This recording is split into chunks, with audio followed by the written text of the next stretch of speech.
Bom dia. Bom dia. Mais um mineiro do leste do estado morre ao tentar entrar ilegalmente nos Estados Unidos pela fronteira com o México. Desta vez foi um homem de 38 anos de Conselheiro Pena. É o segundo caso este mês. E você vai ver também nessa edição. 4 pessoas de uma família são feitas reféns durante um assalto no norte do estado. Na fuga, os bandidos chegaram a jogar do carro em movimento 2 das vítimas. A preocupação com a segurança na zona rural com o início da colheita do café. Só aqui no sul de Minas, nós mostramos mais de 40 casos de furtos e roubos de café.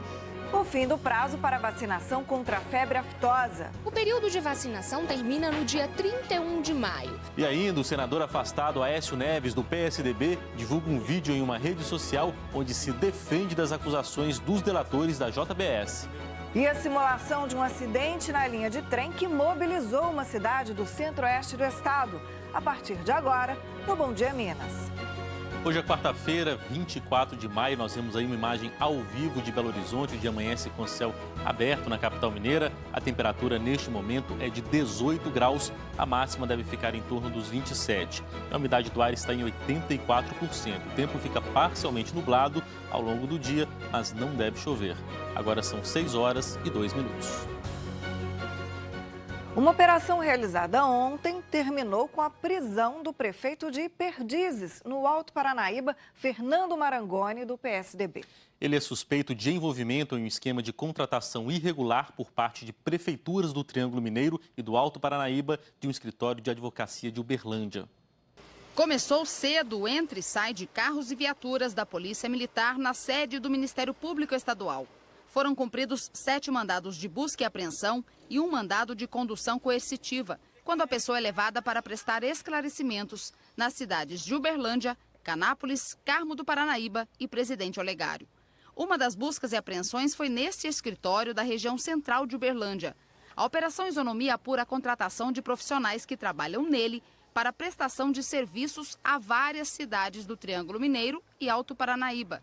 De acordo com o GAECO, o escritório utilizava de influência para intermediar a contratação de um outro escritório para a realização de serviços para as prefeituras. Os honorários eram divididos meio a meio. Essas contratações eram feitas sem licitação. Segundo o Ministério Público, as contratações se concentraram principalmente nos anos de 2015 e 2016.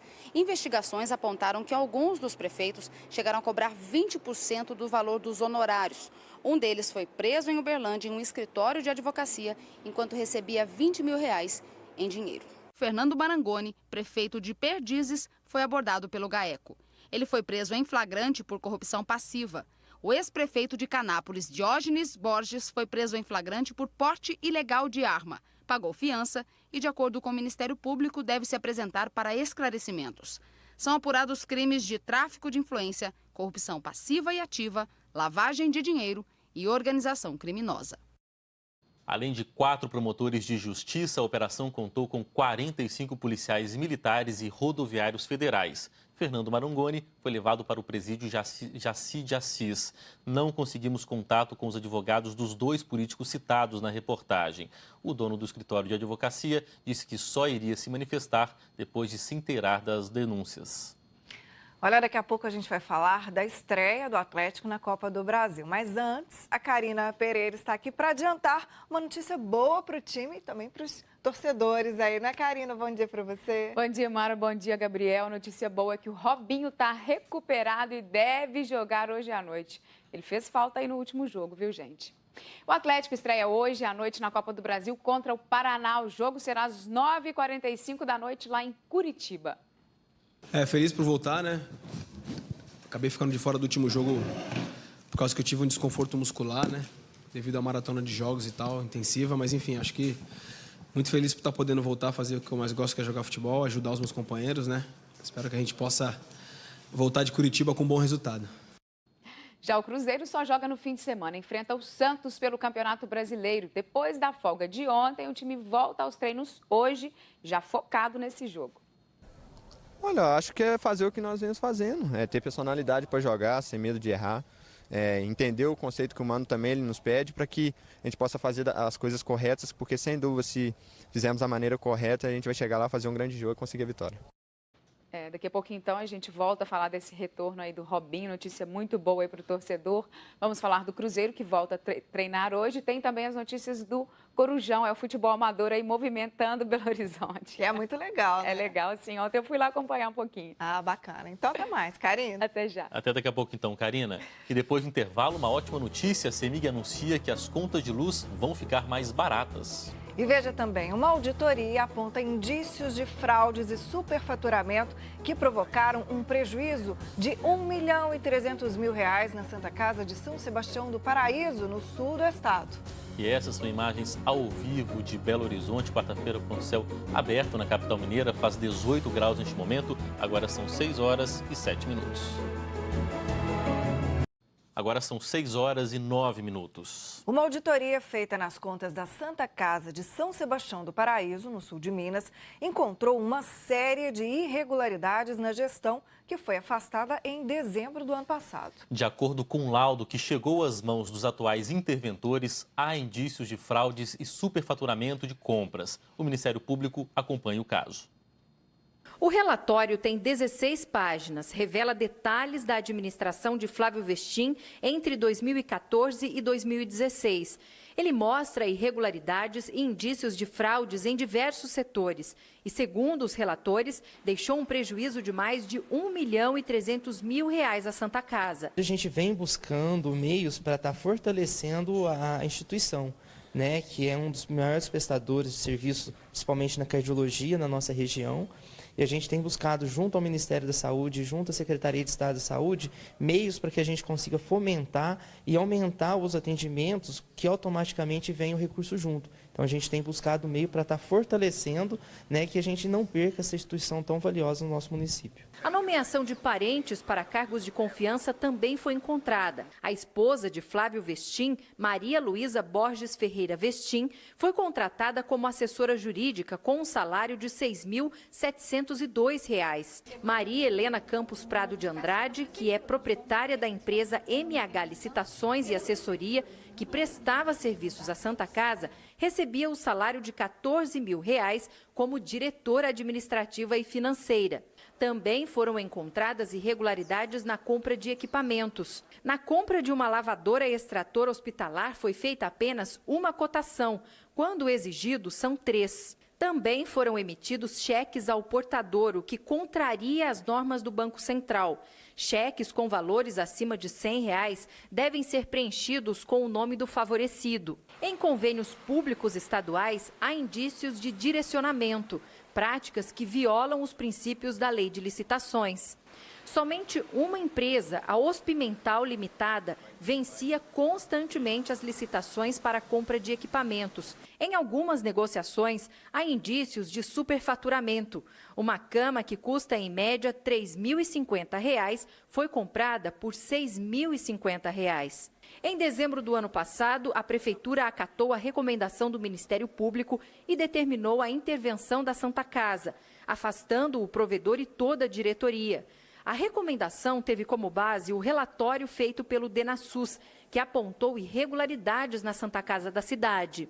A comissão de intervenção não vai se manifestar sobre o resultado da auditoria. O relatório entregue à Prefeitura já foi encaminhado ao Ministério Público e ao Departamento Nacional de Auditoria do Sistema Único de Saúde, o DenaSUS. O que deve acontecer agora é a exclusão definitiva da antiga diretoria e todos devem ser responsabilizados pelos crimes apontados e pela má administração. De hora em diante que assumimos a nova comissão interventora, todos os repasses estão sendo feitos de forma regular, né?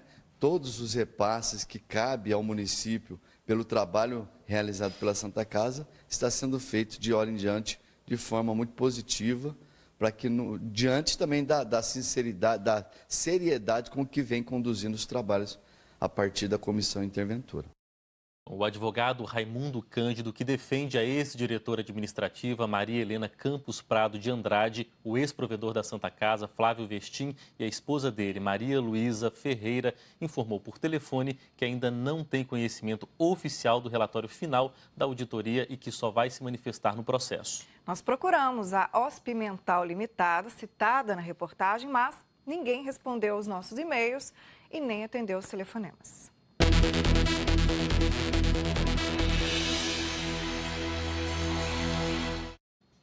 Olha, já tem trânsito agarrado em BH. Quem vai mostrar tudo, Gabriel Sena? Já está agarrando. É isso, Mara. Bom dia para todo mundo. Vamos lá ver o trânsito aqui em Belo Horizonte, na região norte da capital mineira. Olha só como é que está a situação aqui na barragem da Pampulha, sempre com problema. O pessoal está encontrando dificuldade, principalmente o pessoal que está passando à esquerda aqui, olha, de sair da barragem e de entrar aqui na Avenida Antônio Carlos, lá atrás no Tarcísio Negrão de Lima, que dá acesso à barragem. O pessoal está encontrando trânsito tranquilo por enquanto. Do outro lado, no sentido do bairro, o trânsito está fluindo melhor. Agora vamos para o centro de Belo Horizonte, Avenida Afonso Pena, ali na altura da Praça 7, à direita do vídeo, o pessoal que segue no sentido Mangabeiras, à esquerda, o pessoal que segue no sentido rodoviária. Por enquanto, por lá, o trânsito está super tranquilo. E agora vamos para o anel rodoviário, na altura do bairro Betânia, câmera exclusiva da TV Globo Minas, mostra para a gente que por lá, por enquanto, o trânsito está super tranquilo, tanto à esquerda do vídeo, o pessoal que segue no sentido Rio de Janeiro, quanto à direita, o pessoal que segue no sentido Vitória. Na verdade, em todo o trecho do anel rodoviário, por enquanto, nos dois sentidos, eu dei uma olhadinha no Waze aqui, está com o trânsito super tranquilo. E agora, pelo Waze, eu te levo lá para a BR-040, na altura de Esmeraldas, um caminhão carregado de cerveja tombou. Tem cerveja espalhada pela pista, uma pessoa ficou ferida no sentido Belo Horizonte, uma faixa está interditada. Por enquanto, não está dando reflexo no trânsito, mas você que mora em Esmeraldas aí, está querendo vir para Belo Horizonte, fique atento, viu? Bom, e agora tem a próxima notícia, vamos lá para a próxima notícia. A chuva dos últimos dias deixou praticamente ilhados os moradores e produtores rurais de um distrito de Pouso Alegre, no sul de Minas. A estrada de terra que dá acesso ao local virou um lamaçal. Só os tratores estão conseguindo passar pelo trecho. Até para um trator é difícil passar por esse trecho da estrada. A máquina desliza muito. Desde sexta-feira, choveu o dia todo aqui, é caminhão atolado aí, leiteiro, caminhão boiadeiro, carros, entendeu? Não está passando ninguém. E a gente mora perto aqui do lugar que está ruim, então o pessoal atola aqui e vem chamar a gente para rebocar, mas caminhões não está podendo rebocar com trator só não. O ônibus também, desde quinta-feira também, não está vindo aqui. No bairro, os moradores se sentem ilhados. Estão cercados de lama por todos os lados. Nós paramos aqui na fazenda do senhor Idail, que fica entre os bairros Brejal e Cristal. A fazenda produz leite, mas os produtores estão com dificuldade para levar o leite até o caminhão. E não está tendo jeito de levar o leite lá em cima. A gente tem que pegar o leite aqui no balde e levar lá em cima, lá, porque o barro aqui está muito. Não só os produtores rurais foram prejudicados. O ônibus escolar não conseguiu passar por aqui. Se voltar a chover, eles voltam a faltar de novo na escola. Não só meus filhos, mas tem os filhos dos vizinhos também, das pessoas aqui que saem para trabalhar lá em Pouso Alegre, depende também do circular, depende das estradas boas para trabalhar. Porque a gente não pode ficar faltando de serviço, faltando de aula, a gente não pode, a gente depende. Bom, a Prefeitura de Pouso Alegre informou que uma equipe foi ao local e já iniciou os trabalhos de recuperação da estrada. Agora a gente vai falar sobre saúde. Você sabia que neste tempo mais frio, quem tem má circulação costuma sentir mais dores? Pois é. Quem vai explicar o porquê disso e como aliviar esse sintoma é o Dr. Bruno Naves, que é vice-presidente da Sociedade Brasileira de Angiologia e Cirurgia Vascular em Minas. Muito bem-vindo, doutor. Bom dia. Bem-vindo, obrigado. Então, por que quem tem má circulação, conhecida também como a doença arterial obstrutiva periférica, falei certinho? Falou certinho. Sofre mais aí com as baixas temperaturas? O frio ele contrai as artérias, então a artéria vai ficar mais fininha e leva com mais dificuldade o sangue para as extremidades. E no frio também a gente precisa de mais sangue para aquecer as extremidades e a gente de uma maneira geral. O sangue tem essa função. Então, nessa época, com essa constrição que dá, às vezes há essa dificuldade. Para o pessoal que está em casa conseguir se situar, tem alguma região específica onde a dor é mais forte ou ela é generalizada na perna? Na verdade, é uma coisa muito interessante. Normalmente é na batata da perna, panturrilha. O que acontece? É uma dor que aparece quando a pessoa está caminhando. Ela está andando, de repente, ela sente uma dor aqui. É porque falta sangue, que leva oxigênio, nutrientes, que leva vida aos tecidos, ao músculo. Então ela para, espera um pouquinho e volta a andar. A gente chama isso de claudicação. Então dói, para, anda. Então essa dor que se intensifica na subida, porque ele precisa de mais energia, de mais oxigênio, de mais nutrientes, ela aparece mais. Então é uma dor que em repouso ela não aparece, só no movimento? Exatamente. Olha. Dificilmente ela aparece em repouso. Então é importante esse alerta para a população, porque às vezes a pessoa não sabe que tem isso e ela não escuta o seu corpo. É muito importante a gente escutar a mensagem do corpo. Então ele fala assim, olha, estou subindo, doeu, começar a prestar atenção. Há outras características da má circulação ou só a dor? Normalmente a primeira é a dor, mas existem outras. Por exemplo, a pele pode ficar fria, perda de pelos, principalmente aqui na perna. Nessa região começa a cair pelo espontaneamente. A pessoa vem hoje, minha canela está ficando pelada, o que está acontecendo? Isso é importante. Então, e a cor também, às vezes a pele fica um pouco roxa, assim, a gente chama de cianose, né? É arroxeado, então isso pode acontecer no frio. Doutor, tem comportamentos, hábitos, né, que podem levar a essa doença ou agravar essa doença? 10% da população podem manifestar essa doença. E a partir dos 70 anos, 20%. Qual que é a pior coisa? Cigarro. Danado do cigarro, é. né? Outras coisas, comidas muito gordurosas, porque a gordura vai se acumulando nas artérias e vai estreitando os vasos, dificultando a circulação. E isso, ao longo dos anos, vai deixando a circulação cada vez com mais dificuldade de fluir. Então, gordura, cigarro, estresse, porque ele contrai as artérias. Então, assim, lidar bem com estresse é extremamente importante, principalmente nos dias atuais. Nem fala, né, doutor? Então, quer dizer que uma vida mais tranquila é bom, inclusive, para isso, né, doutor? Para tudo, né? Inclusive para isso. Se a gente tem alguém na família com essa doença, aumenta a chance da gente apresentar esses sintomas? Aumenta sim. Principalmente tem pessoas que já têm tendência desde jovem de acúmulo de gordura nas artérias. Então a gente fala que hoje em dia o sonho dos médicos é cuidar da saúde das pessoas e não tratar da doença. A grande diferença é que cuidar da saúde exige atitude. Doença não pede licença, ela entra na vida da gente. Para ter atitude, a gente tem que fazer um inventário das tendências familiares. Deixa eu ver o que minha família tem. E correr atrás, porque a sua chance de ter aquilo é muito grande. Agora, qual que é o tratamento para isso? Primeiro é reconhecer que tem alguma coisa e procurar o médico. Normalmente, a grande maioria das vezes, o tratamento é clínico, baseado em controle rigoroso de colesterol, triglicéridos e açúcar no sangue, porque o diabético tem mais isso. Parar de fumar, esquecer, passa nem perto de fumante. E, principalmente, fazer caminhadas regulares. Mas tem que ser uma caminhada regular, assim...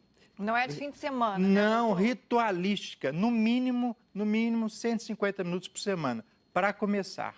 Quando você caminha e dói um pouco, o seu cérebro fala assim, olha, não está chegando sangue lá para baixo. E o cérebro ele é maravilhoso, maravilhoso. Então, ele cria uma nova circulação, novinha, pequena, mas cria. Mas ele só cria com motivação, com motivo. Então, a gente precisa fazer a caminhada, mesmo que doa um pouquinho, para, anda, dói, e naturalmente você vai começar a andar mais e mais e mais. Então, o grande tratamento é caminhar, mas caminhar com disciplina, com rigor. Esse é o grande tratamento. Passos mais rápidos, mais lento? O que der conta. Que, às vezes a pessoa chega e não consegue ir na padaria perto de casa. Muitas pessoas vão nos nossos consultórios nessa época de frio e falam, doutor, eu ia na padaria todos os dias e agora eu não estou conseguindo, eu tenho que parar 2 vezes para ir na padaria. Aí eu falo, a senhora vai começar devagarzinho, aí todos os dias voltar, até a gente tentar chegar a esses 150 minutos. Que dá mais ou menos uma meia hora aí por dia, de segunda a Muito sexta, né? tranquilo para cuidar da saúde, não é? Com certeza. O doutor, e até porque se não cuidar, se a pessoa apresentar esses sintomas e se não cuidar, isso pode se agravar, né? E dá o quê? Normalmente, com a idade, há uma degeneração, o agravamento disso pode chegar até ao que a gente tem medo, que é a perda do membro afetado. Nossa, isso é muito sério. É. Já no caso de varizes, o frio não atrapalha. Aí é uma beleza, porque as pernas incham menos, a perna dói menos, e as pessoas se expõem menos, né? Vão menos a clube, ou vestem mais calça, se protegem mais, então é uma época boa para cuidar, porque quando chegar o verão, estou linda e maravilhosa. Tá certo, doutor. Olha, muito obrigado pela participação do senhor aqui com a gente no Bom Dia Minas. Um ótimo dia, viu? Obrigado a vocês. Até muito obrigado. Próxima. Olha, a CEMIG anunciou uma redução no valor das tarifas de energia. Olha que notícia boa. Segundo a empresa, foi possível baixar o custo depois da redução de encargos e do fim de subsídios que eram oferecidos a usinas térmicas. Essa redução vai beneficiar principalmente as indústrias, que são grandes consumidores de energia. A conta de luz do setor deve ficar, em média, 21,0% mais barata. Para o consumidor residencial, a redução será de 6,03%. No caso do consumidor de baixa renda, a conta vai ter um aumento de 0,59%.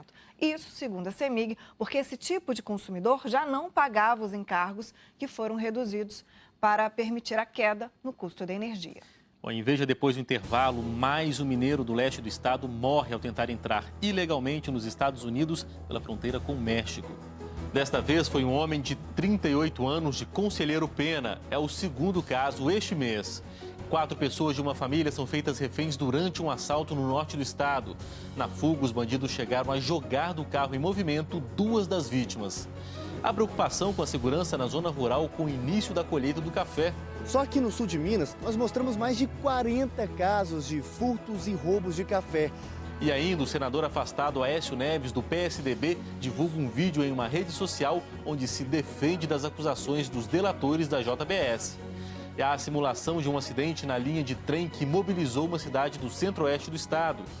E o risco para a saúde de tratamentos milagrosos que prometem a cura rápida de doenças graves. Você vai ver como agem pessoas que, na verdade, só estão querendo ganhar dinheiro fácil. Cegueira, com cegueira. Tem pessoa em tratamento de cegueira, tem telefone, tem pessoa em tratamento de cegueira. Tudo com raiz. Tudo com raiz. E tem um alerta para os pecuaristas que ainda não vacinaram o rebanho contra a febre aftosa. Danilo Girundi, bom dia. Bom dia, Mara. Pois é, a vacinação termina na semana que vem. E os pecuaristas também precisam ficar atentos às mudanças na hora de declarar que já fizeram a vacinação. Quem não fizer essa declaração de forma correta ou não vacinar, paga multa. Com você aí no estúdio, que daqui a pouquinho eu vou estar com um especialista do IMA para dar outras informações. Mara? Até mais, Danilo. Bom, vamos para a Zona da Mata ver como está amanhecendo. Olha, amanhece com céu nublado em Juiz de Fora, por lá 14 graus, agora 6 horas e 25 minutos. Estamos de volta, relógio marcando 6 horas e 27 minutos. Bom, a vacinação contra a febre aftosa é obrigatória para os bovinos e bubalinos no país. E quem não vacina o rebanho paga multa. O prazo para a imunização termina daqui a uma semana. Nário é daqueles que, quando o calendário de vacinação é aberto, corre para imunizar o rebanho. Ao todo, 390 animais serão vacinados. Para ele, o quanto antes melhor. Uma estratégia para não afetar a compra e venda de animais. Todo mundo que tem um gado, que quer vender o gado, ele tem que estar vacinando no início, porque ele fica destravado, 15 dias depois da vacinação para o IMA liberar, tirar o GTA, né? O criador faz questão de acompanhar o processo para evitar problemas. Durante o tempo que a equipe de vacinação fica no curral, o recipiente com a vacina só sai da caixa de gelo para a seringa, uma forma de evitar contaminação. Medida para garantir que a doença só fique mesmo na lembrança. O período de vacinação termina no dia 31 de maio. Assim que vacinar o rebanho, o criador precisa comunicar ao Instituto Mineiro de Agropecuária quantos animais foram vacinados e em que período. Quem não fizer isso até o dia 10 de junho pode sofrer punições. O produtor que não vacinar recebe multa de R$ 81,29 por animal. Já o valor para quem não declarar os dados é de R$ 16,26 por cabeça. A expectativa é que 2 milhões de animais sejam vacinados no norte de Minas, 98% do rebanho da região. O último caso da doença registrado por aqui foi em 1992. Um marco positivo que revela o compromisso dos criadores. Para atender a demanda da região, essa loja já está com o estoque cheio desde novembro do ano passado. A procura tem sido intensa e foi para não afetar o comércio na propriedade que administra que o Durval decidiu agilizar a vacinação. Eu mexo com compras e venda de gado e eu preciso tirar nota fiscal. Para mim tirar nota fiscal, eu tenho que levar esse cupom fiscal, entregar ao IMA, aí para daí 8 dias eles liberam para mim poder tirar nota, para poder fazer os transportes do gado. Quem compra a vacina precisa aplicar em até 10 dias. O criador sai da loja com a nota fiscal e uma guia para a declaração junto ao órgão de fiscalização. E os pecuaristas devem ficar atentos às mudanças na hora de fazer a declaração da vacinação, que neste ano é pela internet. Ao vivo, o repórter Danilo Girundi vai explicar o passo a passo para a gente. E aí, Danilo?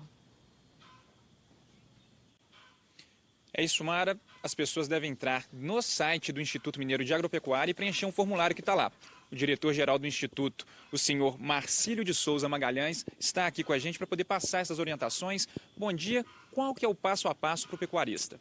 Bom dia. É muito simples. O pecuarista, de posse do seu CPF e da nota fiscal de compra da vacina, vai entrar no site do IMA e nesse site tem o passo a passo, ele vai poder seguir tranquilamente. Mas para poder entrar e acessar esse formulário, ele vai usar o CPF, que é a senha de acesso. Qual que é o preenchimento? Como é que são os campos de dados? O que ele tem que ter de documentação perto dele? Uma vez com o CPF e a nota fiscal de compra, ele vai acessar o site, vai fazer primeiro a atualização do seu rebanho, e aí já tem o passo a passo, ele tem lá a ficha sanitária dele, com quantos animais ele está, ele vai fazer a atualização de nascimentos e mortos, e depois colocar a quantidade de vacinas que foram aplicadas. Por que essa informatização é importante e por que ela chegou nesse ano? Olha, nós temos uma estatística nacional. O Ministério da Agricultura sempre fecha essa estatística um mês subsequente, então é importante que a gente faça essa informatização de forma, primeiro, facilitar a vida do produtor rural. Nós queremos tirar o produtor rural desse trabalho de ir ao escritório do IMA, enfrentar filas, etc. Mas também por uma questão nossa de controle de estatística nacional que nós temos que apresentar. E o pecuarista que não tiver internet, o que ele faz? Olha, ele pode procurar o escritório do IMA. No próprio escritório, aquele que tem mais de 150 animais e que é obrigatório fazer a vacinação, pode ser feito dentro do escritório do IMA, e aquele que desejar fazê-lo, mesmo tendo menos de 150 animais, também pode ir ao escritório do IMA, que lá também será auxiliado nesse sentido. Quantos animais devem ser imunizados aqui no estado? São cerca de 23 milhões e 700 mil animais. Minas Gerais tem algum caso de febre aftosa recente ou não? O controle é ideal? Não, Minas Gerais há 20 anos não tem nenhum caso de febre aftosa. Nós temos atingido um percentual de 98% de vacinação em todas as campanhas. Nós achamos que isso é o ideal, é adequado à realidade nossa. Muito obrigado pela entrevista, senhor Marcílio. Olha, quem não aplicar a vacina no prazo correto ou não fizer a declaração até o dia 10 de junho também, vai receber multa por cabeça de gado. Outras informações é possível encontrar no nosso site com vocês, Mara e Gabriel. Obrigado, Danilo. Pessoal, tem que ficar atento aí. Bom dia e bom trabalho para vocês aí, viu? Bom dia. Bom, e começou a colheita do café e com ela a preocupação com os assaltos nas regiões produtoras aumenta. Nos últimos anos, as ocorrências em sítios e fazendas levaram os agricultores a investir em segurança. Se gerenciar a produção de uma fazenda de café já era difícil, nos últimos anos ficou ainda mais complicado. O Carlos que o diga. Ele toma conta dessa propriedade em Divisa Nova, que já foi assaltada 3 vezes. Na última, em julho do ano passado, os bandidos levaram 300 sacas de café. Aí não teve jeito. O dono teve que investir. Foram 15 mil reais só em segurança. Nós fizemos um sistema de alarme que ele acusa quando a pessoa entra na fazenda, mas ele é silencioso, que passa para o celular de 3 pessoas para comunicar à polícia. E tem 2 caras bem armados na fazenda, com porte de arma, são pessoas profissionais habilitados para isso, que também estão na fazenda. Iluminamos a fazenda bem iluminada para o alvo ficar bem visto. E a partir das 6 da tarde, nós não aceitamos visita na fazenda, porque nós não sabemos se vai ser visita ou ladrão que vai chegar depois das 6. A quantidade de ocorrências registradas no ano passado também chamou a atenção. Só que no sul de Minas, nós mostramos mais de 40 casos de furtos e roubos de café. Crimes que tiveram como alvos cargas em rodovias, galpões de cooperativas e, principalmente, propriedades rurais. Em julho do ano passado, cerca de 20 homens armados invadiram essa casa, onde estavam funcionários de uma fazenda em São Pedro da União. De lá, os bandidos foram para outras 3 propriedades e em uma delas obrigaram os próprios funcionários a carregar um caminhão. Resultado, cerca de 300 sacas de café roubadas. De madrugada, a polícia militar até conseguiu recuperar parte da carga, mas os bandidos fugiram. Diferente dessa outra ação em agosto, quando os ladrões conseguiram sair dessa propriedade em Boa Esperança sem deixar rastros. Eles usaram um caminhão da própria fazenda para roubar cerca de 350 sacas de café. Os funcionários foram mantidos reféns durante toda a madrugada para que não chamassem a polícia. E é aí que está o desafio. Só na área do 24º Batalhão da Polícia Militar, são 10 municípios para serem monitorados. Quase 5.000 quilômetros quadrados que só tinham uma viatura exclusiva para o patrulhamento rural. Número que, segundo a PM, será ampliado. Com certeza melhorará a segurança do homem do campo justamente por conta do aumento desse efetivo exclusivo para o patrulhamento rural. Além disso, a polícia diz que tem reforçado o contato com os produtores, pessoalmente e também por meio do celular. O Rosino mesmo está sempre de olho no que acontece na região. A fazenda que ele administra em Varginha já foi furtada 2 vezes. Agora, além de ter um grupo de bate-papo com produtores vizinhos, adotou várias medidas recomendadas pela PM. Foi a mudança da estrada, que era logo aqui atrás de mim, do lado de cima do terreiro. A estrada foi transferida uns 500 metros lá para cima. Eu tinha um caseiro que residia no fundo da sede e, por orientação também, eu construí uma casa que está ao meu lado aqui e pus o caseiro logo já na entrada da fazenda, tendo um campo visual melhor. Bom, 6 novas viaturas vão fazer o patrulhamento rural em áreas específicas do sul de Minas. 4 pessoas de uma família foram feitas reféns ontem em Palmeira, zona rural de São João do Paraíso, no norte do estado. Segundo a polícia, as vítimas eram uma criança de 4 anos, os pais e um tio dela. Ainda de acordo com a polícia, eles estavam em uma fazenda quando homens armados chegaram para cometer o assalto. Os bandidos roubaram R$45 mil em dinheiro e cheques. Depois, fugiram em um carro da família com todos dentro. Nessas imagens de um circuito de segurança, dá para ver o momento em que o carro passa por uma rua onde havia uma viatura da PM. Algumas pessoas que estavam no local alertam os policiais e aí começa a perseguição aos bandidos. Durante a fuga, o pai e o tio da criança foram jogados do carro ainda em movimento, de acordo com a polícia. Eles tiveram escoriações pelo corpo. A mãe e a criança foram abandonadas em outra estrada na cidade de Cachoeira do Pajeú, a cerca de 130 quilômetros de São João do Paraíso. Os assaltantes ainda trocaram tiros com a polícia, mas conseguiram fugir em direção à Bahia.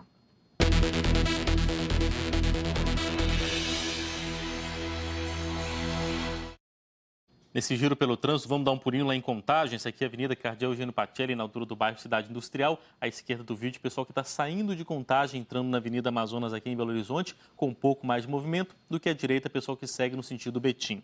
E agora passamos para o centro da capital mineira. Olha só o Complexo da Lagoinha. A câmera deu uma travada aí, olha só, mas está com trânsito complicado. Tanto aqui, pessoal que sai do túnel da Avenida Cristiano Machado, já encontra bastante movimento pessoal. E aqui embaixo, no viaduto leste, que dá acesso à Avenida dos Andradas e à região hospitalar, o pessoal está encontrando trânsito complicado ali também, mas só por causa de excesso de carros mesmo, não aconteceu nenhum acidente não, viu? Agora passamos para a região leste da capital mineira, Avenida Cristiano Machado, lá na altura do bairro Sagrada Família. À esquerda do vídeo aqui, essa galera toda está indo no sentido centro da capital mineira, já com trânsito intenso também. Trânsito muito mais intenso do que a direita do vídeo, pessoal que segue no sentido do bairro, como é normal para o horário. Agora, pelo Waze, eu volto com você lá para a BR-040, na altura de Esmeraldas, porque um caminhão carregado de cerveja tombou ali um pouco mais cedo, uma pessoa ficou ferida, uma faixa no sentido Belo Horizonte está interditada, então já começa a dar reflexo no trânsito aqui. A tendência é que isso piore até que a pista seja liberada com o passar do tempo. Então, fique atento você que está em Esmeraldas e está querendo ir para a região central de Belo Horizonte, combinado? Essas informações aqui são do aplicativo Waze, que você encontra em nosso site, o endereço está aí na sua tela, g1.com.br/mg. Daqui a pouquinho eu volto com mais trânsito aqui no Bom Dia Minas. Um mineiro de Conselheiro Pena, no leste do estado, morreu ao tentar entrar nos Estados Unidos pela fronteira com o México. É o segundo caso de morte envolvendo mineiros em menos de 2 semanas. Ao lado de Sidney Silva, de 38 anos, estavam o celular e o passaporte dele. De acordo com um parente de Sidney, a travessia estava marcada para quarta-feira passada. Não há informações sobre a causa da morte. A mulher e uma das filhas de Sidney, de 2 anos, estão nos Estados Unidos. A morte ainda não foi confirmada oficialmente pelo Itamaraty. Nossa produção tentou contato com o Ministério das Relações Exteriores, mas não teve retorno. Pelas redes sociais, a família publicou que busca recursos para trazer o corpo para o Brasil. Uma família de Guanhães, também na região leste de Minas, ainda aguarda a chegada do corpo de Fabrício da Silva Santos. O corpo dele apareceu na beira do Rio Bravo, na região sudoeste do México, no dia 5 de maio. A identificação foi imediata, porque ao lado estava o passaporte de Fabrício. A imprensa mexicana noticiou que a causa da morte foi afogamento. Segundo a família de Fabrício, o corpo deve chegar ao Brasil nos próximos 15 dias. Bom, e você vai ver depois do intervalo o vídeo que o senador afastado Aécio Neves, do PSDB, divulgou em rede social para se defender das acusações dos delatores da JBS. E tem também as notícias do esporte com a Karina Pereira. Pois é, e hoje tem futebol aqui na tela da Globo. O Atlético estreia pela Copa do Brasil, vai enfrentar o Paraná lá em Curitiba. E terá a volta do craque Robinho, que está recuperado. Notícia boa aí para o torcedor. E a gente vai mostrar ainda um bate-papo com o Alisson do Cruzeiro, que foi visitar o centro de treinamento da base do clube, a Toquinha. Olha o Elton aí, bateu um papo com o Alisson. A gente vai falar disso daqui a pouco. Já no próximo bloco. Agora olha só que imagem legal que a gente tem no Triângulo. Céu laranja em Uberlândia, a temperatura na cidade é de 18 graus. São 6 horas e 41 minutos. Agora são 6 horas e 43 minutos. Bom dia para você que chegou agora aqui com a gente. Muito obrigado pela companhia, viu? Olha só, a Assembleia Legislativa começou a discutir o projeto de lei do governador Fernando Pimentel, do PT, que propõe a criação de fundos estaduais, entre eles os que permitem ao governo vender ou hipotecar 6 mil imóveis públicos. Os deputados chegaram à Assembleia às 10 da manhã para 3 reuniões ao longo do dia. Durante a tarde, o líder do governo, Durval Ângelo, apresentou um substitutivo ao projeto de lei do governador Fernando Pimentel. Uma das alterações foi retirar da lista de 4 mil imóveis públicos disponibilizados para aluguel aqueles que estiverem ocupados por órgãos da administração, Ministério Público e Defensoria Pública, por exemplo. A outra mudança foi em relação a 2 mil imóveis que poderão ser colocados à venda. Eu coloquei uma emenda que a prioridade para a compra desse imóvel será dos atuais ocupantes. Eu acredito que o projeto agora poderia ser aprovado por unanimidade. A oposição entrou na justiça contra a criação dos fundos imobiliários. O Tribunal de Justiça chegou a suspender a tramitação do projeto na Assembleia, mas derrubou decisão liminar.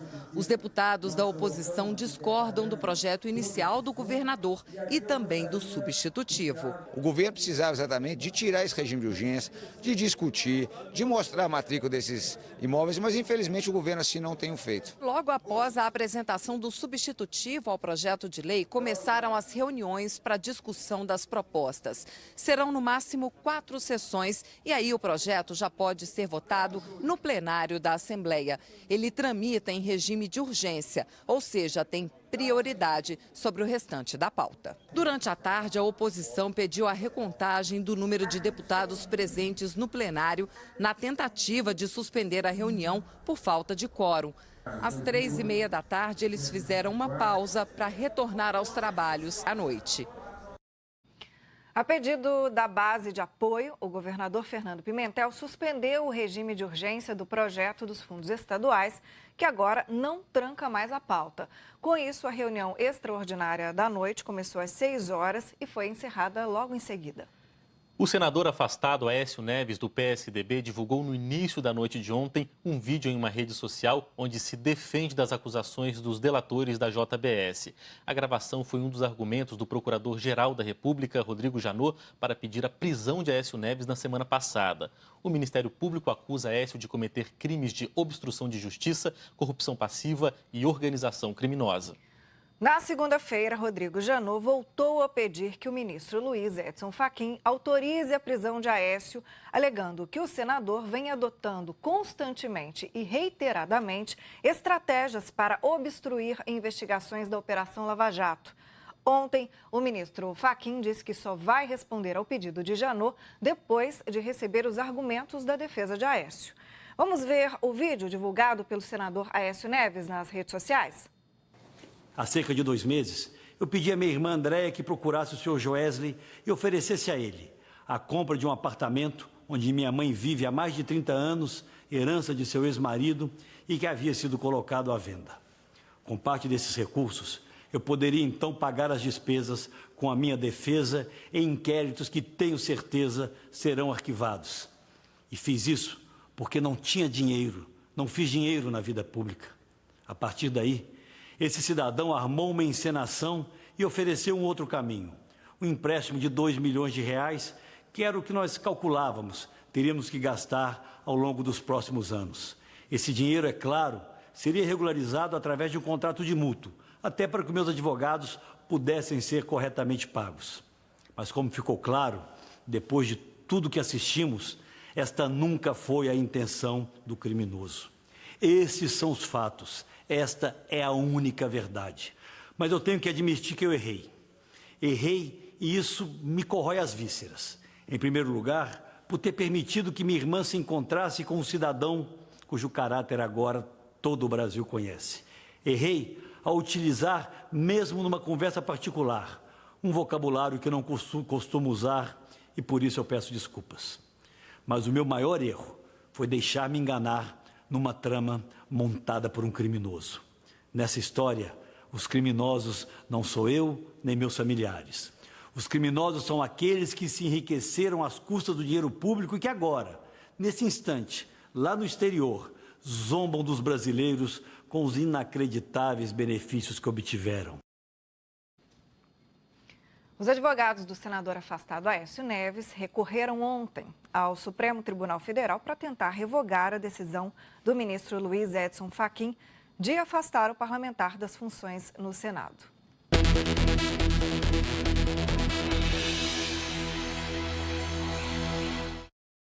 Nesse giro pelo trânsito, eu dou um pulo com você lá no anel rodoviário, na altura do bairro Padre Eustáquio, com um pouco mais de movimento, como é normal para o horário. À esquerda do vídeo, o pessoal está com dificuldade de sair aqui do alto da curva, mas depois que passa a curva, o pessoal encontra facilidade aí para seguir caminho no sentido Rio de Janeiro, ali no anel rodoviário, na altura do Padre Eustáquio. Do outro lado, no sentido Vitória, o trânsito está fluindo bem. E agora vamos para a Avenida Afonso Pena, com a Rua São Paulo, ali na região central de Belo Horizonte. Por lá, trânsito super tranquilo, carros parados ali só por causa do sinal de trânsito mesmo, tanto à direita, pessoal que sobe no sentido Mangabeiras, quanto à esquerda, pessoal que desce no sentido rodoviária. Pelo Waze, eu te levo lá para a região norte da capital mineira. Vamos dar uma olhadinha aqui. Avenida Pedro I e Barragem da Pampulha. Normalmente é o ponto mais complicado de Belo Horizonte. O pessoal tem dificuldade de sair da barragem aqui, entrar no Antônio Carlos. Velocidade média de 17 km por hora, até ali na altura da Lagoa do Nado. O pessoal que está aqui na Otacílio Negrão de Lima está com dificuldade de entrar na barragem da Lagoa da Pampulha também.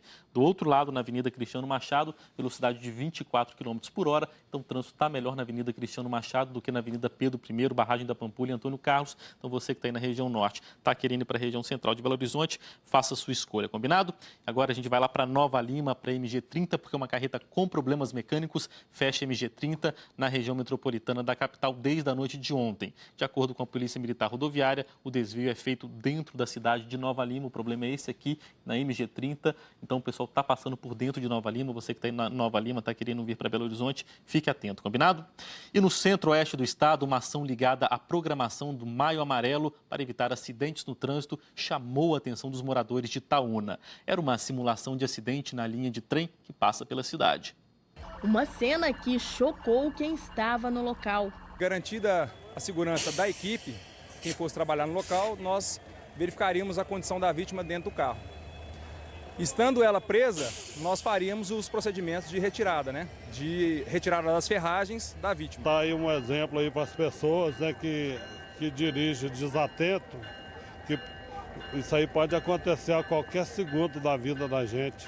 Eu nunca vi um trem desse, não. A senhora está achando que é realmente um acidente? É. Porque que na verdade foi uma simulação para eles conscientizarem as pessoas, tá mais aliviada? Jura? Ai, graças a Deus. Não. Várias pessoas ficaram assustadas. As ruas ao redor foram interditadas para a simulação que faz parte do Maio Amarelo que busca chamar a atenção para o alto índice de mortes e feridos no trânsito. Em Itaúna, em 2015, foram registradas 3 colisões entre trem e veículos. Em 2016, também foram 3 colisões. Em 2017, até abril, foi registrado apenas um atropelamento. Essa ação realizada aqui em Itaúna foi feita simultaneamente em Formiga. O foco não é conscientizar apenas os motoristas, mas os pedestres, que também precisam se atentar aos sinais que indicam a proximidade do trem. É importante que as pessoas estejam conscientizadas de quando forem ultrapassar a linha férrea, né, transpor a linha férrea, de estar parando o seu veículo ou parando, né, enquanto pedestre, olhando e escutando para ver se o trem não está se aproximando.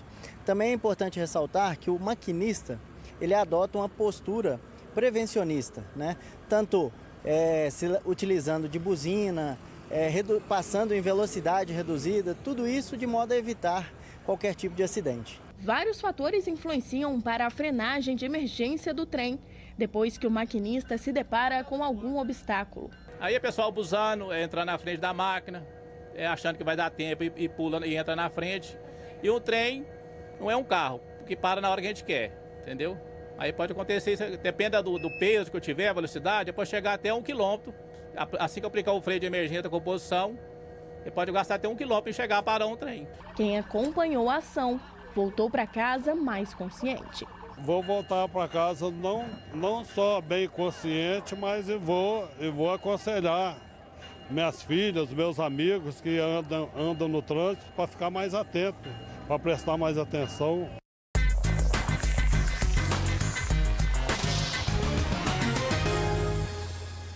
Vamos falar de esporte agora. Olha, ontem teve a segunda rodada de um torneio tradicional em Belo Horizonte, na região metropolitana, que é muito legal. Já fiz muita reportagem, Gabriel também. A gente sempre contava boas histórias e acredito que você fez isso ontem também, né, Karina Pereira? Ontem eu fui só assistir, fui lá no Barreiro assistir o jogo tava bom? E Radiante. Tava bom, mas por causa do horário eu tive que vir mais cedo. O jogo foi para os pênaltis e eu perdi os pênaltis. Aí fiquei sabendo hoje que o Radiante ganhou nos pênaltis. Mas é sempre muito legal, muito divertido, galera animada, né? É muito bom. Ao todo, são 32 equipes disputando o troféu. A rodada de ontem foi decisiva, viu, gente? A nossa equipe acompanhou um jogo que reuniu rivais vizinhos com muita tradição no futebol amador aqui da capital. O pedido tinha que ser para o céu mesmo, porque tanto para o Pitangui quanto para o Cachoeirinha, só a vitória garantiria a chance da classificação. A pressão é grande, é enorme, mas sabemos as nossas qualidades. Respeitando a equipe do Cachoeirinha, nós vamos entrar com o intuito de realmente vencer. É um momento de tensão, né? Mas a galera tá bastante calma e vamos lá conseguir esses 3 pontos aí. Tranquilidade na teoria, né? Porque em campo o jogo já começou acelerado, com jogadas pra lá de pesadas. Prato cheio pros corneteiros de plantão. Aí, ó! E parece que eles entenderam o recado, viu? Foi pênalti pro Pitangui e o Rossi abriu o placar. Só que o Cachoeirinha reagiu e marcou o primeiro deles. Depois teve mais um gol pro Pitangui. Depois disso, a coisa começou a ficar puxada mesmo. Até o massagista do Cachoeirinha teve que entrar em cena. Ele que, por sinal, já foi do Pitangui também. Eu trabalhei como treinador, massagista, e aonde tem uma porta aberta, a gente está lá colaborando. Vira uma grande família? Vira. Todos os amigos, continua a amizade. E por falar em família, o filho do presidente do Cachoeirinha, o Abner, é o camisa 10 do time. E pensa que ele tem privilégios por causa disso? Se chegar em casa e não for bem, hein?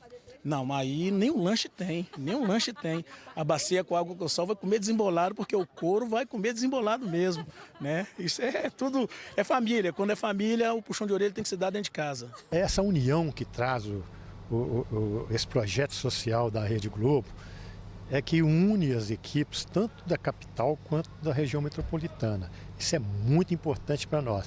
É do lado de cá que a gente entende que a importância do torneio Corujão não está só nos resultados dos jogos, não.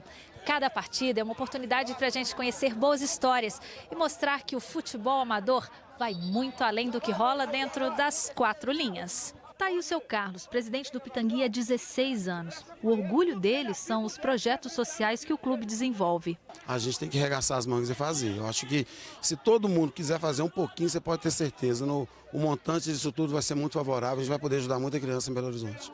E daí surgem talentos como Marco Túlio. Aos 41 anos ele se dedica ao futebol amador, mas antes cresceu muito no profissional. Eu tive a oportunidade de começar jogando futebol no Atlético Mineiro, onde eu fiz durante 10 anos o início da minha carreira. Tive a oportunidade de profissionalizar, joguei no Comercial do Mato Grosso do Sul e me transferi para a Itália, onde passei durante 7 anos. Foi uma experiência muito boa na minha vida. É isso que inspira meninos como Matheus. Adivinhe por quê? Claro, sonha em ser jogador de futebol, mas muito mais do que isso. Tinha muitos amigos que eram envolvidos com droga e depois que conheceram futebol, saíram, né? Conheceram o caminho bom. A rivalidade só em campo, né, na verdade. Mas depois que passa, todo mundo é amigo, acabou. Muito legal. O torneio Corujão é produzido e organizado pela TV Globo Minas com o apoio técnico da Federação Mineira. A próxima rodada está prevista para terça-feira que vem, dia 30 de maio.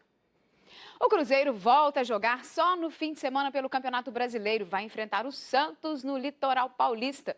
E sabe uma semelhança entre os dois clubes? Revelam bons jogadores das categorias de base. O Elton Novaes conversou com um deles ontem, que é titular do Cruzeiro. Hoje o ambiente é um pouquinho diferente. Estamos na Toca da Raposa 1, um lugar que praticamente te criou, né, Alisson? Sem dúvida. Acho que a minha infância inteira foi aqui dentro, onde eu sou muito grato a todos aqui que fizeram de tudo para me agradar, de tudo para me tornar um profissional. Então, sou muito grato a eles por tudo. Sem dúvida, se não fosse com a ajuda deles, não teriam chegado onde eu estou hoje, ao profissional, onde todo mundo sonha estar, num grande clube como é o Cruzeiro. Então dizer muito obrigado, desde, como eu disse, né, desde a cozinha até a grama, o pessoal da grama, onde só tenho que agradecer eles, e se a gente puder fazer alguma coisa, a gente sempre vem aqui, dá um abraço, conversa, ajuda de vez em quando. Então é só isso mesmo, dizer muito obrigado por tudo. O Alisson veio participar da inauguração da academia aqui da Toca da Raposa 1 e agora o pensamento já é na equipe profissional. Tem o Santos aí pela frente, um jogo complicado, sempre é complicado na Vila. Com certeza, sabemos da dificuldade que vamos enfrentar no domingo. Uma equipe muito difícil de se jogar, uma equipe de muita qualidade, ainda mais com seu mando de campo. Então, temos que ir bastante concentrado, bastante focado no que temos que fazer, mas temos totais condições de chegar lá, fazer um grande jogo, como fizemos contra o São Paulo, como fizemos contra o Sport também, que sem dúvida saímos de lá com a vitória e nos ajuda aí a dar um salto na tabela muito grande. Você nota que depois da eliminação do Campeonato Mineiro, a eliminação também na Copa Sul-Americana, o Cruzeiro deu uma acertada, o time se focou mais e conseguiu as vitórias da forma que tanto esperava? Olha, acho que sim. Infelizmente vieram 2 derrotas aonde não queríamos. Queríamos o título ali onde estávamos muito perto, mas infelizmente não veio. Também a eliminação, infelizmente acontece. O futebol é assim muito rápido, tem muitos altos e baixos, mas não tem tempo de abaixar a cabeça, abaixar a guarda, ficar reclamando. Acho que o segredo de tudo é trabalhar para que nós possamos dar a volta por cima, e foi isso que a gente fez. A gente se juntou, conversou, se uniu cada vez mais. Acho que não só nós de dentro também, mas com a torcida também. Acho que a torcida abraçou essa ideia também de estar junto com a gente.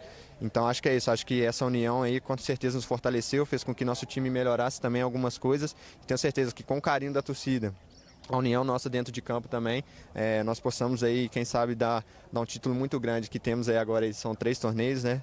Então, quem sabe nós podemos dar um título grande para eles aí, essa Copa do Brasil, o brasileiro, que vai ser muito importante para nós. Tem algum segredo para ganhar do Santos dentro da Vila Belmiro? Olha, acho que é fazer o que nós vemos fazendo, ter personalidade para jogar, sem medo de errar, entender o conceito que o Mano também ele nos pede, para que a gente possa fazer as coisas corretas, porque sem dúvida, se fizermos da maneira correta, a gente vai chegar lá, fazer um grande jogo e conseguir a vitória. Beleza, o Cruzeiro volta aos treinos nesta quarta-feira. Muito legal. Além do Alisson, Judivan, o Elber e o Lucas Silva participaram dessa inauguração, uma academia de última geração lá na Toquinha. Eu acho muito legal esse tipo de investimento, porque sempre revelam bons jogadores. Com certeza. E além de médico, nutricionista, eles têm aula de inglês, uma escola boa. Eu acho muito legal tudo isso. Uma estrutura bem bacana. A estrutura é boa, é. Ô, Karina, me conta aqui, aí depois da folga de terça-feira, eles vão treinar agora em 2 períodos? Como é que vai ser? Vão treinar de manhã à tarde, porque o Cruzeiro não joga nessa semana, nem pela Copa do Brasil. E aí ele tem que aproveitar realmente para tentar beliscar aí alguns pontinhos no jogo de domingo contra o Santos, porque vai jogar fora de casa. De manhã e de tarde, De então. manhã e de tarde, é isso aí. E o Atlético estreia hoje pela Copa do Brasil. A Globo vai mostrar ao vivo esse jogo logo depois da novela Força do Querer, menos para as regiões de Juiz de Fora, Ituiutaba, Uberaba e Uberlândia. O Atlético já está lá em Curitiba, onde enfrenta o Paraná, e o repórter Guto Rabelo acompanhou o último treino. Time titular ou alguns jogadores serão poupados? O técnico Roger Machado deixou essa dúvida no ar para a estreia na Copa do Brasil nesta quarta-feira contra o Paraná Clube em Curitiba. No último treino, na véspera do jogo, os titulares fizeram uma atividade bem leve. Primeiro eles participaram de um alongamento, depois se movimentaram numa roda de bobinhos. O curioso é que nessa roda estavam 11 jogadores de linha. Pelo menos um deles não vai começar jogando. Teve uma situação também legal, é que na entrevista coletiva, o Robinho e o Elias foram juntos. E quando perguntado sobre o time que vai começar jogando, o Robinho não quis ajudar, não. Essa pergunta é pro Roger, né, meu parceiro? Mas eu não sei, acho que o mais importante é que dentro desses jogadores que estavam ali, todos têm condições de jogar e aquele que o Roger optar por jogar vai fazer o seu melhor para dar conta do recado. Pelo menos o Robinho, que foi poupado no último jogo contra o Fluminense, disse que está pronto. Ele até treinou e disse que vai jogar. Feliz por voltar, né? Acabei ficando de fora do último jogo por causa que eu tive um desconforto muscular, né?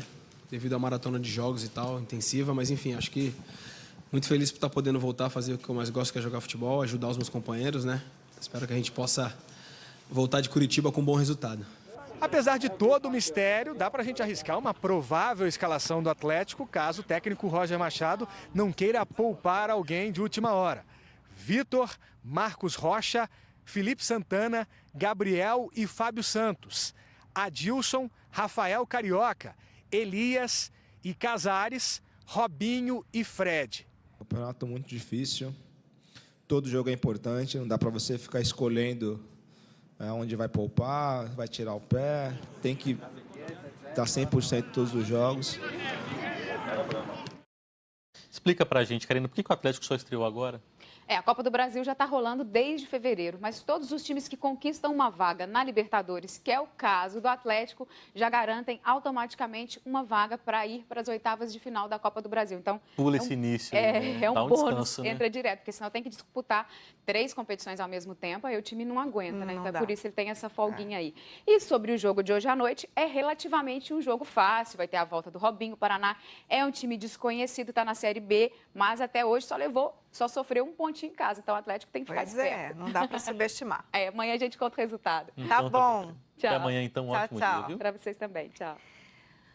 Agora, preste atenção neste alerta. Não é difícil encontrar em Belo Horizonte anúncios com promessas de tratamento milagroso para a cura rápida de doenças graves. Mas o que pode estar por trás deles são pessoas querendo ganhar dinheiro fácil.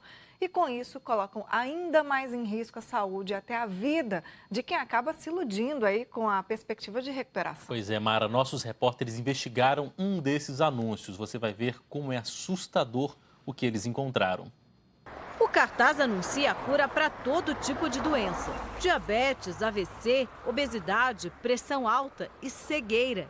Sim, cegueira. Nossos produtores procuraram o curandeiro com uma câmera escondida. Você buscar o remédio, né? Isso, na mão. O produtor diz que é portador do vírus HIV. Isso aí é uma política, na verdade, o nome é ciclos, o nome correto. Tá? E o dia tá fácil, é muito rápido e não tá pocando. Eu tenho gente que é tudo pocado, tudo estourado tudo. Para andar, coitado. O homem se identifica apenas como Doutor Raiz. Não revela o verdadeiro nome. Nos fundos do barracão, prescreve a garrafada, que seria uma combinação de várias plantas. São remédios de plantas medicinais, raízes. Mas o que tem? Nossa, tem coisa que não tem demais aqui, viu? São 36 qualidades de plantas. A cura, segundo ele, vem rápido. Você vai tomar uma dose por dia durante 7 ou 8 dias. Uma dose por dia só. O que acontece? Aí no décimo, de 2 semanas, você vai fazer o exame. Aí vai dar negativo, tá? Em 2 semanas vai dar negativo? É negativo. Acabou. O médico me passou remédio. Eu paro de tomar os remédios que ele mandou? Tem um coquetel que os médicos passam, que Isso. foi eu que inventei. Aquele coquetel, ele é bom. Ele não deixa estourar, tá? Mas ele não cura, não. Ele é fraco. Tem que ser esse aqui. Mas ele vai parar de tomar os remédios? Tanto faz, tanto fez. O caso do remédio que eu inventei, e quase a mesma sequência, é que esse remédio não vai ter problema tomar ele, não. Mas não precisa tomar, pode parar. Vai fazer os exames daqui a 2 semanas e vai constar nada. Aí eu posso fazer exame de sangue que vai constar nada? Nada, não vai constar nada. Vai entrar dentro do cérebro e matar os vírus dentro do cérebro. E ainda alerta, é preciso tomar cuidado para não misturar a garrafada com alguns alimentos. Não tomar leite, deixa até corpo efeito em 60% mais ou menos, não tomar leite, senão tem que ficar tomando, tem 3 meses, não tomar leite e não tomar café. Por quê? Café acelera os batimentos cardíacos, café não é cafeína. Tirando disso, você pode ficar tranquilo que a cura aí é dentro de 8 dias. O doutor Raiz faz questão de reforçar que a combinação de plantas é poderosa e que já salvou a vida de muita gente. O senhor já curou alguém? Nossa, milhares. Milhares. Eu sou curandeiro, especialista em raiz, sífilis, pessoa com o corpo todo focado. Sou especialista, sou o maior do mundo.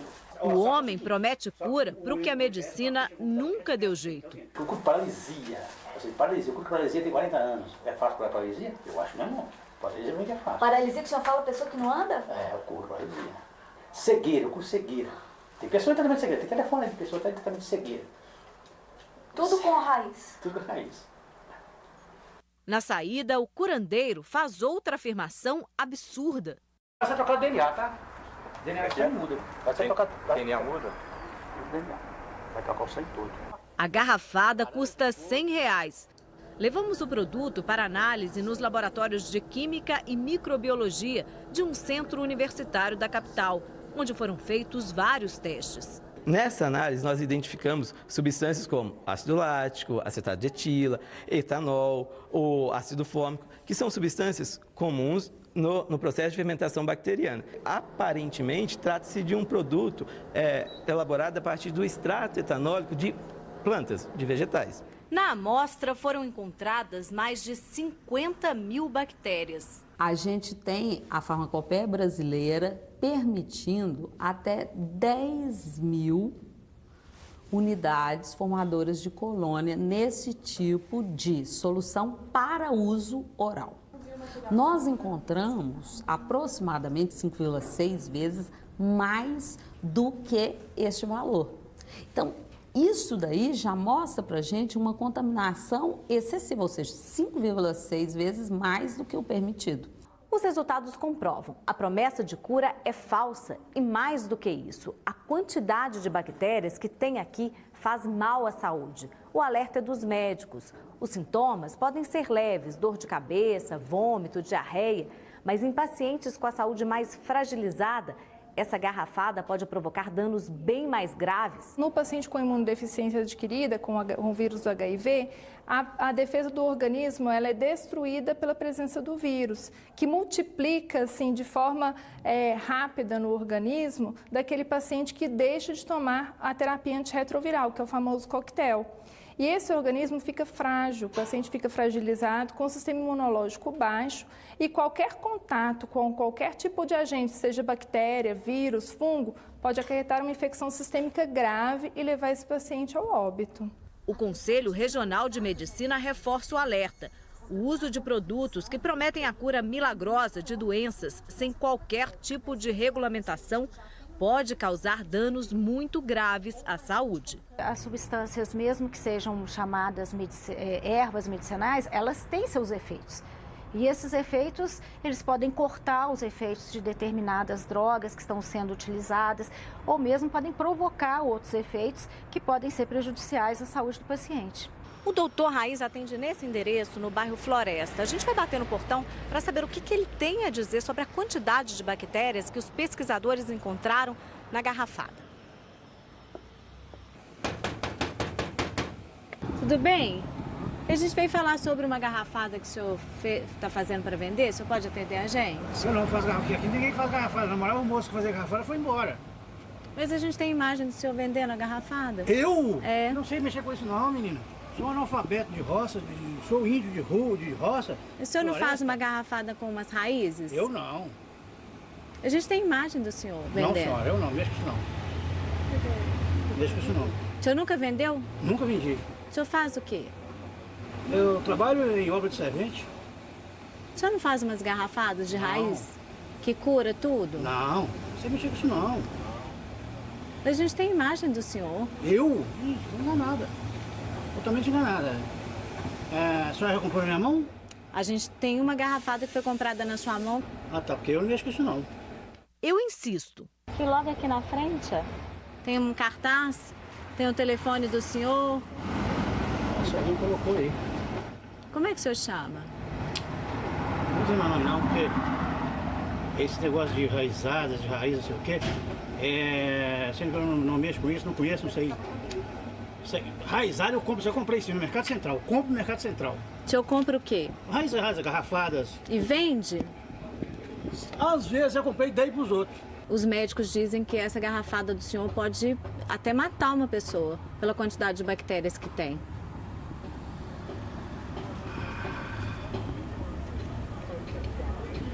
Mas os médicos... Tem certeza que eu fiz essa garrafada? A gente tem imagem. Não tem jeito, não é eu não tem jeito. Não precisa, não tem jeito, não é eu, isso não é eu. Sou especialista, sou o maior do mundo. Inacreditável, né, Mara? É um excelente trabalho aí da equipe de reportagem Viviane Possato, cinegrafista, repórter cinematográfico, produção, todo mundo, porque isso aí tem que ser denunciado, gente. É absurdo. Pois é, se comprovado, o crime de curandeirismo está sujeito a pena de 6 meses a 2 anos de prisão. Absurdo. Vamos mudar de assunto aqui, mudar a energia, porque isso aí é bem pesado, né? Está mexendo com a fé das pessoas. Olha, hora da previsão do tempo, vamos ver aqui então como está o amanhecer em algumas cidades. A gente começa pela Zona da Mata. Vamos ver aí, ó, Muriaé com céu nublado, a temperatura por lá é de 17 graus, a máxima pode chegar aos 27. Vamos agora para o leste de Minas. E aí, quarta-feira também de céu encoberto, a gente nessa imagem aqui vê a BR-381 em Ipatinga. A temperatura por lá neste momento é de 20 graus e a máxima deve ser de 28. Vamos para o sul de Minas, mostro para você também, olha aí, Varginha na tela. A temperatura por lá é de 14 graus, está friozinho, a máxima prevista para a cidade hoje é de 26 graus. E a capital, quer saber? Vamos lá. Olha aí, céu clarinho, clarinho em Belo Horizonte, tá? Essa é uma imagem ao vivo, faz 18 graus. Em BH agora a máxima deve ser de 27 graus. Bom, e a gente vai conferir a previsão do tempo completa com a Gislaine Ferreira. O tempo abre em várias regiões de Minas nesta quarta-feira. Já choveu mais do que esperado no Triângulo, Noroeste, parte do Sul e da Zona da Mata. Este mês de maio está bem mais úmido do que o normal, viu? As imagens de satélite mostram que a nebulosidade diminuiu sobre Minas Gerais. Mas por causa do rápido aquecimento e da alta umidade, ainda pode chover em alguns pontos da faixa leste. Na maioria das regiões, céu claro a parcialmente nublado. Tarde amena em Poços de Caldas, vamos ver? Máxima de 22 graus, 26 em Congonhas, faz calor de 31 graus em Jacinto e de 34 lá em Espinosa. Segundo os meteorologistas, a qualidade do ar piora um pouco nos próximos dias, reflexo da massa de ar seco que volta a ganhar força. E você fica agora com as notícias da sua região. Bom, a gente vai ver mais imagens do trânsito em Belo Horizonte. Olha aí o anel rodoviário, ali na altura do viaduto São Francisco, o trânsito fluindo bem por lá. Agora 7 horas e 15 minutos. Agora são 7 horas e 18 minutos. 2 ônibus foram incendiados durante a noite em Belo Horizonte. Em um dos ataques, um cobrador não conseguiu sair a tempo e acabou se ferindo. O local foi isolado e o ônibus que faz a linha 314, estação Barreiro, estação Diamante, ainda estava em chamas. É que os bombeiros aguardavam o desligamento da rede elétrica por causa do risco de choque. Só depois que os funcionários da CEMIG chegaram foi possível fazer o rescaldo. Esse poste foi destruído e vários fios foram queimados. Uma árvore, o portão e o interfone de uma casa também foram atingidos. A partir do momento que a CEMIG chegou e liberou a cena, tirou a energia da fiação, a gente conseguiu atuar com segurança e fazer os trabalhos de rescaldo. finalizar a ocorrência, deixando a situação aqui controlada. Estes vídeos enviados por moradores mostram o momento em que o ônibus era consumido pelas chamas na rua Maria Amélia Melo, no bairro Santa Helena. Aqui é possível ver uma linha de fogo no chão. Segundo os bombeiros, as chamas se alastraram depois que o óleo vazou na pista. Testemunhas contaram à polícia que 4 pessoas esperavam o ônibus no ponto. 2 homens entraram e pediram o cobrador e o motorista para descerem. Deu sinal no ponto, um passageiro normal. Um chegou na porta da frente com a mão debaixo da blusa, não está armado. E mandou descer. Desce, já veio com um galão de gasolina. Aí já entrou jogando gasolina e meteu fogo. O cobrador acabou se ferindo. Ele queimou a mão. Isso foi queimadura de segundo grau, já foi medicado. A polícia ainda procura pelos suspeitos. Não falaram motivação e fugiram logo após. Foi muito rápido, provavelmente sejam moradores aqui da região. No bairro São Gabriel, um micro-ônibus que faz uma linha suplementar também pegou fogo durante a madrugada. O micro-ônibus estava estacionado onde está essa marca. Algumas peças ficaram queimadas e ainda sai fumaça aqui do local. Quando os bombeiros começaram a apagar o fogo, o veículo desceu aqui essa rua e olha onde foi parar, no muro de um lote vago. Os bombeiros disseram que as chamas eram altas e não deu tempo nem de fazer um calço para evitar a descida do micro-ônibus. Logo em seguida, eles fizeram rescaldo. A polícia suspeita que o incêndio tenha sido criminoso. Olha, ainda não se sabe o que motivou os ataques e nenhum suspeito foi preso até o momento. E 3 homens foram presos suspeitos de comandar o tráfico de drogas em Betim, na região metropolitana. A polícia acredita que prendeu os 3 chefes das maiores organizações criminosas que agem em Betim. Leonardo Gomes de Souza é apontado como um dos maiores traficantes da cidade e foi preso em casa com mandado expedido pela Justiça. Ele vem de uma família de traficantes, todos os irmãos dele são traficantes, né? Conseguimos prender todos os integrantes da família e ele era o único que faltava. Os policiais também cumpriram o mandado de prisão do paulista Rony de Paula Oliveira. De acordo com o delegado, o homem tem ligação com uma facção criminosa de São Paulo e é suspeito de ter atirado num policial civil no fim do ano passado. Foi uma tentativa de roubo, né? Eles tentaram roubar esse policial, né? E no intuito de roubar, eles chegaram, eu estava parado no sinal, eles chegaram para roubar, o policial reagiu, mas a arma dele deu uma pane. E nessa pane eles perceberam e atiraram no policial. Não morreu, mas ficou, está muito mal, está hospitalizado, inclusive, acho que perdeu alguns movimentos do corpo e tal. E a investigação levou até ele. O terceiro preso é David Carneiro. Segundo a polícia, David foi preso com quase 500 pinos de cocaína e era o gerente de uma quadrilha de tráfico. A polícia ainda procura Flávio Carvalho da Silva, que seria o chefe desse grupo. Quando a gente prende uma pessoa desse nível, o que acontece? Toda a organização é desarticulada, entendeu? Então gera muito mais efeito você prender esse tipo de pessoas. Bom, os suspeitos negaram os crimes. Um jovem de 18 anos foi preso e um adolescente de 14 apreendido com armas e drogas na capital. O jovem e o adolescente foram presos em uma casa em obras no bairro São Francisco, na região da Pampulha. Segundo a polícia militar, com os dois foram apreendidos 3 revólveres, munição e drogas. Porções de maconha, crack e cocaína estavam embaladas para a venda. Os 2 suspeitos foram encaminhados para o Centro Integrado de Atendimento ao Adolescente autor de ato infracional.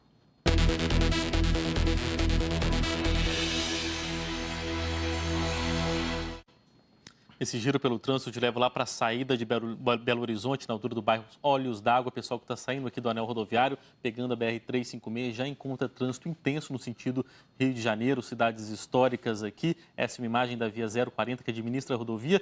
Do outro lado, o pessoal que está chegando aqui ao trevo do Belvedere encontra o trânsito um pouquinho melhor. Agora vamos para o Complexo da Lagoinha, na região central de Belo Horizonte. Trânsito intenso também. O pessoal que sai aqui do túnel da Avenida Cristiano Machado e aqui embaixo no viaduto leste que dá acesso à região hospitalar. Agora, pelo Waze, eu volto com você lá para Nova Lima, porque tem problema por lá, na MG 30, uma carreta com problemas mecânicos, está deixando o trânsito impedido nos dois sentidos aqui, tanto Belo Horizonte quanto Nova Lima. O desvio está sendo feito por dentro da cidade de Nova Lima. Então você que está em Nova Lima, está querendo vir para Belo Horizonte, e está em Belo Horizonte, está querendo ir para Nova Lima, fique atento, viu? Agora, Mara, a gente vai falar de parques estaduais que está com problema para receber visitantes, né? Pois é. Gabriel, todos os 13 parques estaduais que têm estrutura para receber visitantes estão com funcionamento restrito por causa da falta de funcionários. De acordo com o Instituto Estadual de Florestas, a falta de servidores foi provocada pelo fim dos contratos com 2 empresas terceirizadas. A situação é mais grave no Parque Estadual Mata do Limoeiro, em Itabira, na região central, e também no Parque do Rio Preto, em São Gonçalo do Rio Preto, no Vale do Jequitinhonha. Eles tiveram que ser fechados. Bom, o funcionamento está comprometido em outras 11 unidades, entre elas o Parque do Itacolomi, em Mariana e Ouro Preto, e os parques da Serra do Rola Moça e do Sumidouro, que ficam na região metropolitana de Belo Horizonte. O IEF informou que os candidatos aprovados em um concurso público estão sendo chamados para assumir os cargos. A expectativa é de que todas as unidades estejam com um quadro de funcionários completo em 30 dias. Parte da Avenida Antônio Carlos, na capital, ficou às escuras ontem à noite. Vários postes da avenida estavam apagados no trecho entre os bairros Cachoeirinha e Santa Rosa. Luz mesmo só dos faróis dos carros e ônibus que passavam pelo local. Motoristas precisaram redobrar os cuidados para não se envolverem em acidentes. Ainda não se sabe o que provocou a queda de energia na região. A Prefeitura de Belo Horizonte informou que já assinou a ordem de serviço para a parceria público-privada da iluminação pública e que os problemas devem ser resolvidos nos próximos dias. Você sabia que hoje é o Dia Nacional do Café? O produto é um dos grandes símbolos do Brasil e responde por 1/3 da produção mundial. Para muita gente, a bebida é uma fonte de energia, mas para outras pessoas provoca incômodos. Quais são os benefícios do café? É o que vamos saber agora ao vivo com a repórter Iana Coimbra. Bom dia para você, Iana. Ei, Gabriel, bom dia para você também. Olha, você sabia que a cada 6 xícaras servidas no mundo, uma é produzida aqui em Minas Gerais? Pois é, a gente tem esse hábito de tomar café, eu já pedi um cafezinho ali. E para falar sobre os benefícios com a gente, eu vou conversar agora com a nutricionista Janaína Goston. Muito obrigada, meu cafezinho já ficou pronto. Janaína, todo mundo pode tomar café? Então, as pessoas que têm uma qualidade do sono ruim, Ana, não devem tomar café de maneira abusiva. As pessoas que têm dificuldade, né, com alguma inflamação no estômago, por exemplo, gastrite ou refluxo, devem evitar, porque a cafeína que é presente no café, ela estimula não só essa dor, mas um processo de irritabilidade na mucosa. Crianças devem evitar, ainda que possam tomar, mas devem evitar mesmo, e gestantes também. Eu estou aqui com uma xícara pequenininha, muita gente toma isso aqui agora de manhã. Essa aqui é a quantidade ideal? Existe essa história de quantidade ideal? Tem uma quantidade para adultos saudáveis, a quantidade ideal seria esse cafezinho aqui que a Alessandra fez para mim, né, o maior, que é o máximo de 4 xícaras dessa aqui maior por dia. Lembrando que as gestantes, se usarem, que devem evitar o máximo 3 xícaras por dia. E tem essa questão do horário que a pessoa pode tomar, um horário ideal, de manhã, à tarde, à noite? Então, como a cafeína presente no café, ela estimula o seu estado de alerta, te deixa melhor concentrado. Sempre de manhã, se as pessoas preferirem usar de manhã, e às vezes um à tarde, porque depois do almoço dá aquela prostração, então a gente poderia usar às vezes um de manhã, um à tarde e evitar à noite. A Alessandra está preparando agora para a gente um café com leite. Muita gente gosta de tomar isso. Ameniza de alguma forma esse desconforto que algumas pessoas sentem quando ingerem o café? Sim, a forma de você tomar o café com leite é uma forma de você diminuir a ingestão a cafeína, que irrita. A gente tem algum contexto aí, né, que briga um pouquinho do cálcio do leite com a cafeína, mas se a pessoa não faz isso regular, ela não vai ter nenhum desconforto que a gente chama, né, da dor no estômago, e também não vai ter grandes riscos com essa redução da absorção do cálcio, que é pequena. E vamos falar dos benefícios do café? Quais são? Então, a gente melhora o poder de concentração, o estado de vigília. Tem estudos mostrando, né? Não precisa nem ser o café, a presença da cafeína pode até ser o café descafeinado, que é uma boa, mas influencia na redução dos níveis de açúcar no sangue. A gente tem, né, uma melhora das pessoas que têm um risco de ter Alzheimer, melhora na concentração no sistema nervoso. Então, o café tem muitos benefícios, que não necessariamente são o valor de calorias, porque ele é 0 calorias se a gente não põe o açúcar, mas ele tem componentes antioxidantes, e é uma bebida universal. Muito obrigada pelas informações, Mara. Gabriel, vamos tomar um café? Vamos sim, deu até para sentir o cheirinho aí. Tchau, obrigada. Obrigado, Ana. Vamos ver mais imagens do tempo na capital aí. 18 graus em Belo Horizonte, a máxima hoje deve ser de 27, a umidade do ar está em 80% no meio da tarde, índices em torno de 50%. Bom Dia Minas está terminando e você no Globoplay você pode rever todas as nossas reportagens. Outras notícias a seguir. No Bom Dia Brasil, a gente se vê amanhã às 6 horas. Uma ótima quarta-feira para você.